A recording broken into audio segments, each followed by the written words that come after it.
بسم الله السلام عليكم ورحمة الله وبركاته. maanta waxaan rabaa inaan ka hadlo dumarka Soomaaliyeed iyo carruurta Soomaaliyeed. dumarka Soomaaliyeed iyo carruurta Soomaaliyeed qaar badan baa dhib badan qaba, ama wadankii Afrika ha joogeen ama maaragtay wadamada Westernka ha joogeen. dhibaatooyinka ay qabaan waxaa ka mid ah noloshii wada noolaansho adag oo ninkii naagtii ay ku nool yihiin nolol buuqa. waxaa kaloo ilmihiina ay maaragtay farax ka baxaan, ama hooyada keligeed ay nooshahay oo carruurtii keligeed ay hayso, taasna intay u tabar weydo carruurtii ay farax ka baxaan. carruur Soomaaliyeed oo aan yarayn, carruur Soomaaliyeed baa farax ka baxday haddii dibadda iyo gudaha.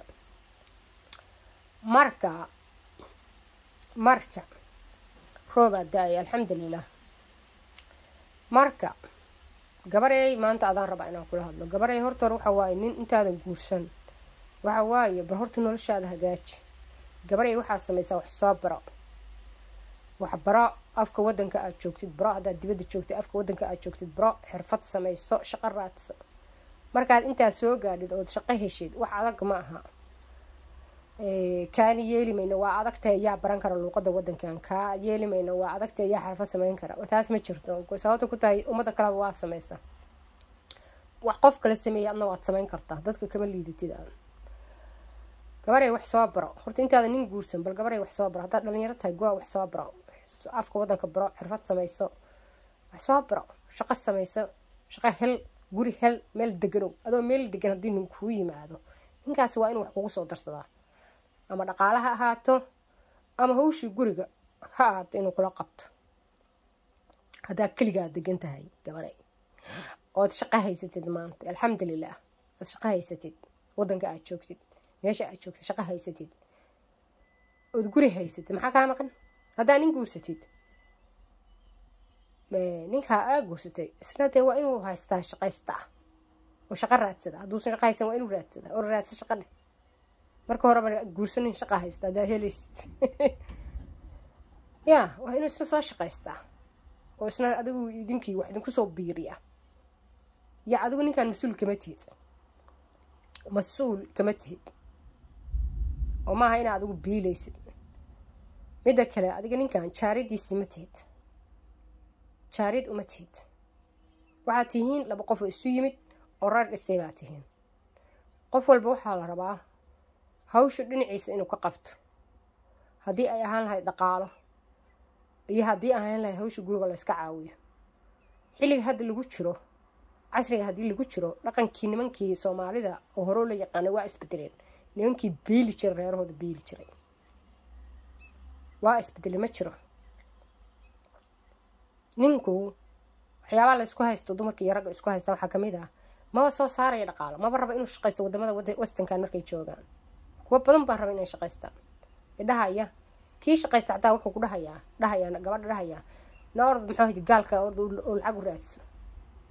ninkan gaalka orod lacag u raadso ha ku biilo isagu. marka hadduu bisaaba ku yiri mas-uul inuu kaa qaado maba raba. na orod waxa weeyaan waa arrin aada u xun weeyaan oo diin ahaan aan ku fiicnayn. marka waxa weeye waxaan ognahay maantay nimanka Soomaalida ee biili kala reerkooda inay yar yihiin ama ay yaraadeenba, haddii wadankii la joogo Afrika la joogo iyo haddii la joogo wadamadan kaleetaba. gabdhihiina ay noqdeen markaa kuwo dacwo intaa wada, dacwo wada, waxima taro, waxima qabto, waxnama siiyo, hawli lama qabto, 24 saac iska qaylinaya. maxaa kaa qaylisiinaya? maxaa la qaylinaysaa? maxaa gabarey la qaylinaysa 24 saac? maxaa u dacwoonaysa? qofka dacwoonaya qofka badanaaba waa gabdhaha dacwo ka ah wiilasha. waxa weeye naftaada adaa ka mas-uula, ilaahay ka sakow adaa ka mas-uula. waa inaa fahantaa taas. aad jileeca iska daysaa. nafsadaada adigu xanaanadeeda hagaajinteeda adaa mas-uulka ah. cid kale mas-uulkaaga ma ah. waalidkaaba mas-uulka ah markaad yarayda ilaa aad ka koraysay qaan gaartid. markaad weynaatay nafsadaada adaa mas-uulka ah, cid kale mas-uulkaaga ma ah. may fahmaysaa? nin Soomaali maanta jooga ma dhihi kadid isagaa nafsadayda mas-uul uga dhiga suu kaaga noqonba maaye kaaga noqon maayo nin soomaali maanta jooga wuluusan sidaada mas-uul kaaga noqonayn kii ugu fiican ee shaqaysta ee ku beeli kara ee waxaa weeyaan waxaad tahay waxaad ku jidhaa xaal ah inaad maaragtay aad ku jidhid maaragtay dee markuu rabo kaa danaysanaya runta in laysu sheegaa fiican maruu karuu rabo kaa danaysanayaa waxaad ku jiraysaa xaalad ah maxaan ku iraadaa itadiito xaalad ah waxaad ku jiraysaa ah muxuu ahaa itadiito xilligu rabo inuu kaa danaysto danaysigaasi maaha mid kaleeto ma xumo wiilasha soomaalidu waa fiican yihiin badanaa ma jecla walaahi dadku inay kala tagaan reerku inuu dumo ma jecla ay muxuu haytay laakiin danaysigu waxa weeye naa kale kula guursanaya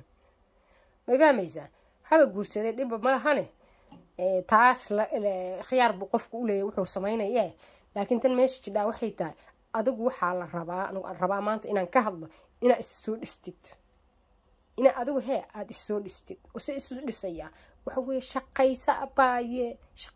abaaye ka kac meesha may fahamtay ka kac meesha qof intaa ku qaylinaysa leedahay ninkaanow maxaasaa u samayn weyde maxaa kaa u samayn weyde maxaasaa u samayn weyde iska daa wiilka iska daa dhimine danahaaga adigu qabso intaa qofkan enerjiga aad gelinaysa iyo xoogga aad gelinaysa waxa kaaga roon inaad adiga inta baxdid iskool soo dhigatid haddaadan luuqadda aqoonin hadda wadanka aad joogta aqoonin iskool aad soo dhigo afka soo baro ma fahamtay afka markaad soo baratid xirfad yara soo samaysa aa ku shaqaysada wadamadan dibadda haddaa joogtid iyo haddaa wada afrika joogtidba soo samaysa xirfad shaqayso marka horeba ha guursan adoon wax baran ha guursan adoon shaqo haysan ha guursan saan kuu sheegay adoo maxaa jadiita aan isdabari karin noloshaada dabari karin haddaadan samayntaasna haddii haddaba ka kac meesha orod samee orod wax baro luuqadda aad joogtid haddaad dalkii joogtid wax baro waa baran ka dhaca dhalinyaro haddaad tahay weli wax baran ka dhaca ilaa 40 waa caadi weeyaan waa baran ka dhaca bacmishir samaysa yaryara xun yaryar isku dudubo samayso noloshaada soo saaro ma fahmaysaa noloshaada soo saaro marka ninkan wuxuu sameeyo waxa weeye qofka qaylada tan 24 saac iska deyno dumar oo iska deyno qaylada 24 saac wiilasha aan ku qaylinayno leena war maxaa tahay oo kan ma tiido wax ma qabatido dhaqaale ma keentido guri ma caawisido caruur ilma caawisido waa iska wareegaysa waa iska maqanta waa kida tanaa kala guursada dhibaa waxay maxaa ku wato waxa isdaj isqabooj nolol qabow ah waxaas dhan waxay ku cunayaan qalbiga ka cunayaan inta qalbiga ka cunaan depression inta kugu dhaco oo buufs kugu dhaco baad ku aalanaysaa baralaata noqonaysaa waxa qaban kadib malaha waxa gabaray ka bax qof kale noloshaada dusha ka saar is aamin adigu waxa la rabaa inaad is aamintid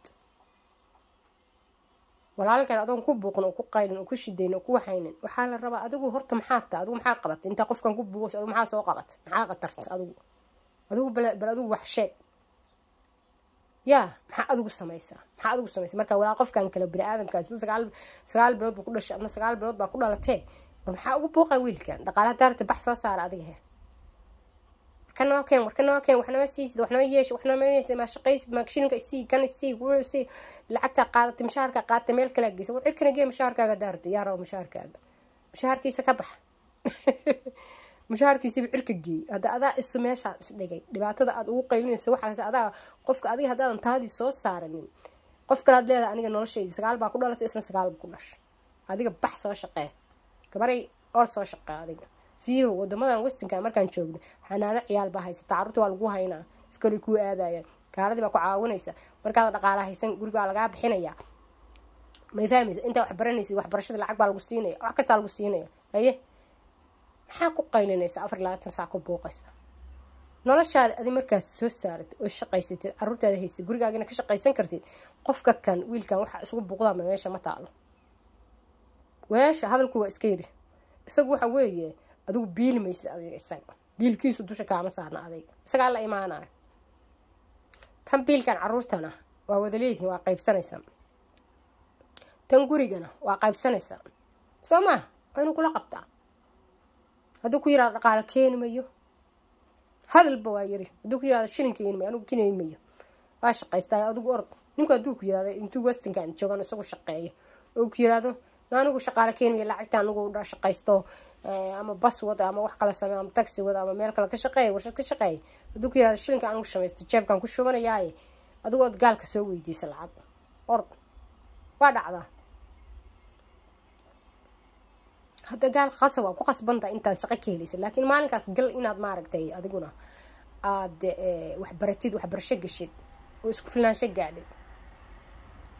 markasta adigu bixin maysid kharash uu isagu leeyahay bixin maysid tii carruurta waa ku qasban yahay inuu bixiyo oo dawladda maaragtay ku qasbaysa inuu bixiyo hadduu shaqaysta dhaqaalaha carruurta inuu bixiyo waa ku qasban yahay soo maaha laakiin adna orod soo shaqaysa marka hadda isba waa shaqaystay 9 buna ku dhashay aadna orod soo shaqayso qaylada iyo buuqa iska daa nolol raaxa la ku noolo isdej carruurteeni waa tagtay maanta waxa ugu badan dambiyada gala waa ilmaha Soomaalida waa wax wadnaha ku xanuujinaya ilmaha Soomaalida way wax dambiyada gala ugu badan meesha waxa way arrimaheeni tage qaar waa la qaatay qaar waxay noqdeen kuwa dambiye gala qaar waxay noqdeen muxuu haydidito inta hagaagaysa waa in badan waa hagaagaysa laakiin inta maaragtay ka leexatay wadada anagu aan la rabnay waa badan tahay aan laga qaadanay carruurteena iyo sida naloo arkay waxaan naloo yaqaanaa runta inaan isu sheegnaa fiican kula anagu wadamada Yurubka markaan deganay waxaan naloo yaqaanaa ama Westernka deganay waxaan naloo yaqaanaa ma shaqaystayaal bana loo yaqaanaa dad aan shaqaysan ana laygu caaya Soomaalidu ma shaqaystayaal waay wallahi ma shaqaystayaal waa cadaanka saas ku dhahay marka la shaqeynaysa iyaga ma shaqaystayaalaad ay ku leeyihiin dad aan shaqaysan baatihin ay kugu caynayaan ma shaqaystayaalaad ayr ku nool saas ku dhahay ma shaqaystayaal ayr ku nool oo carruurta sidii dixrig u dhalaatay kaftana lagu galina laakiin waa lagu sheegaa faraha runta laga saaraa marka dumarka Soomaaliyeed oo waxa weeye iska daay haddaan rabno inaan horumar gaarno waxaan horumar ku gaari karnaa waxa weeye raggi in la caawiyo weeye inaan anagu kacno weeye inaan anagii shaqayno weeye inaan anagu wax kasta qabsano weeye oo ilmaheenu u istaagno nolosheenu u istaagno ma fahamtay nolosheenu inaan u istaagno ilmaheenu u istaagno waa ajilku waa dheeraaday laak saara sheerka saara gambaleelka intaad assalaamu calaykum waraxmatullaahi